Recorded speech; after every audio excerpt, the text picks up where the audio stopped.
Hey there, thanks for tuning into Bricks. I'm Chris, and with the imminent release of the Lord of the Rings Shire set, it's now time to take a look at the GWP that's going to be included with purchases of the set.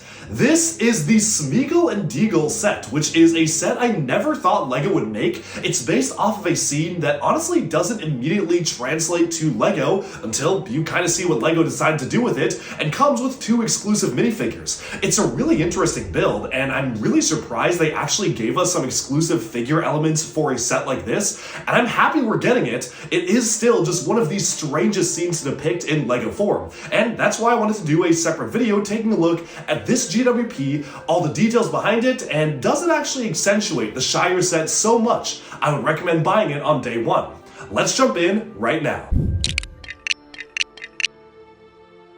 Here's set 40761, simply titled Smeagol and Deagol, depicting the scene where these 2 store hobbits discover the One Ring, and Smeagol proceeds to kill Deagol over the ring. As I said in the intro, it's a weird choice of scene to depict as a LEGO set. It's a pretty dark scene in the movies showing the corruption of Gollum and how he was before he came across the ring, but it is the type of scene I never would have thought LEGO would make, so I guess it kind of makes sense as a GWP because there's really no other opportunity to give us these minifigures and to depict this scene. It certainly wouldn't sell as a retail set, so I guess I actually kind of like it as a GWP, in the sense that you really have to be a die-hard Lord of the Rings fan to actually want this and to actually want to have it as a display model. As a display model itself, it's actually pretty well done. I was personally really wondering what on earth the set was going to look like, especially after the name was leaked, and I guess this is actually really something that exceeds my expectations. The way they've done it is they have 2 different layers of above and below the water with a diorama style of setting to really showcase the layers of the scene here, and I actually think it's really nicely done. The dark blues of the back support columns really blend into the background of the water. It really does make it feel like a complete scene, and while the tree is simple, I actually do like these studs in the side building techniques being used for the tree, the way the roots move around it, and even the boat itself is really nicely done.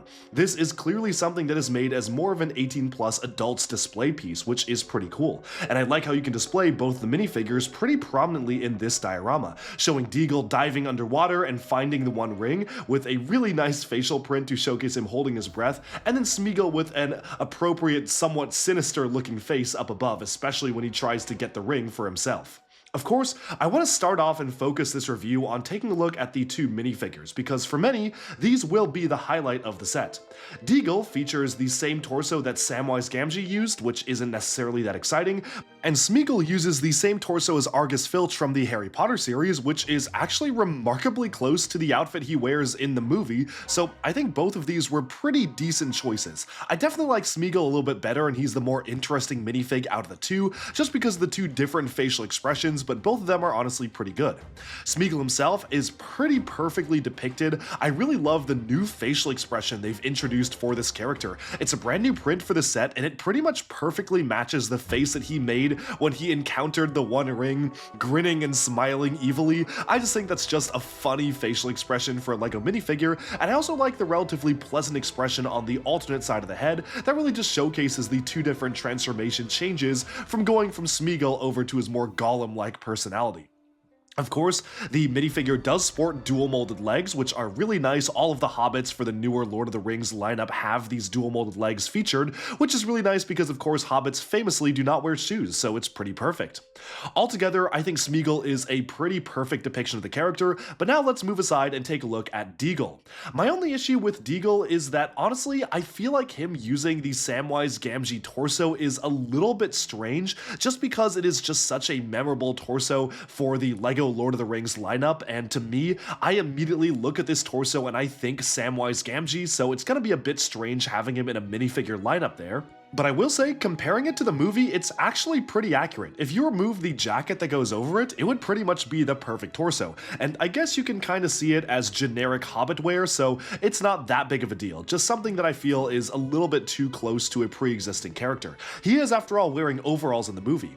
We do get what I believe is a new head for Deagol as well. It's somewhat similar to some yellow minifigure expressions they've made of them holding their mouths or kind of holding back vomit like on the roller coaster, but this one of course is showcasing him holding his breath, which is a really nice minifigure expression to get. It's super specific for the character, and I can't imagine it being used for really anything else, but I'm really happy that they clearly had the budget to make 2 exclusive minifig pieces, and I think that budget was spent pretty well. The torsos are close enough that I don't think I would have wanted new torsos, and the heads are just so perfect for both characters that I really do like the depiction of both these characters in this set, especially because we're probably never going to see these characters as minifigs again.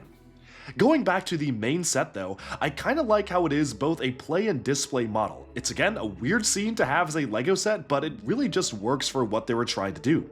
You've got Deagol clipped onto the bottom there swimming, so you can have it in a dynamic pose. You've got Smeagol up above with the fishing hook, and while it is a relatively simple build, I do enjoy it for what it is, and I think it does make for a pretty nice accompanying piece to the Shire. That being said, I did have a lot of thoughts on the price of the Shire. I still would never recommend the Shire at $270. I think that is kind of ridiculous, and part of me wishes that they just made the Gandalf Arrives build the GWP for that set. Like, put Gandalf and maybe Frodo in a different outfit in that particular build, so that could be the GWP, and then you could have more budget to spend on the main buildings in the Shire set. But as it is right now, I'm trying not to let that other set influence this one. Looking at this of its own merits, it's probably the best depiction of this particular scene, which is a weird and odd scene to do on a LEGO, but it is the best depiction of that scene they probably could have done. So for that, I do like it. I like the layers of water, how it's lighter on the top with the transparent colors, then going into the darker blues, regular blue and darker blue down to the bottom. I like the addition of the fish, the ring down in the ocean floor. You of course have the boat being made of these studs on the side building techniques. Even the tree itself is like a little interesting. It's sparse, but it is interesting, and altogether, there's not much more I could ask for a random Lord of the Rings GWP based on a scene I am almost certain we'll never get from LEGO again. That's all for this quick review on the brand new LEGO Lord of the Rings Smeagol and Deagol GWP, and let me know in the comments, will you be picking up the brand new Lord of the Rings Shire set when it releases in, I believe, just a few days? Let me know. Can't recommend it for $270, but that's a topic for a different video. Thanks for watching. Be sure to like and subscribe for even more LEGO news, reviews, discussion, and analyses coming your way very soon, and bye for now.